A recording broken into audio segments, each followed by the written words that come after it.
அதனால அமைதியா இருந்து இதை கவனம் கேளுங்க. என் பெயர் சுசீந்திரன். நான் 3ஆம் வகுப்பில் படிக்கின்றேன். நான் பெருந்தலைவர் காமராஜர் அவர்களை பற்றி பேச வந்துள்ளேன். காமராஜர் அவர்கள் 1903ஆம் ஆண்டு ஜூலை மாதம் 15ஆம் தேதி விருதுநகரில் திரு குமாரசாமி சிவகாமி அம்மையாருக்கு பிறந்தவர் நம் கர்ம வீரர் காமராஜர் அவர்கள்.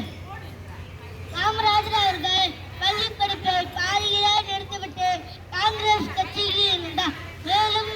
மேலும் ஆங்கில ஆட்சிக்கு எதிராக பல போராட்டங்களில் பங்கேற்று சிறைப்பட்டார்.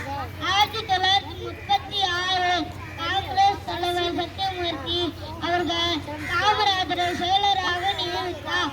பின்பு 1953ஆம் ஆண்டு முதலமைச்சராக பதவியேற்றார். முதல் பணியாக குலக்கல்வி திட்டத்தை கைவிட்டு மூடப்பட்ட 6000 பள்ளிகளை திறந்து வைத்தார். மேலும் ஆட்சி காலத்தில் தமிழகத்தில் பல தொழிற்சாலைகள், அணைகள், மதிய உணவு திட்டம், மின் திட்டங்கள் போன்ற திட்டங்களை கொண்டு வந்தார். மிக சிறப்பாகவும் நேர்மையாகவும் பணியாற்றினார் காமராஜர் அவர்கள்.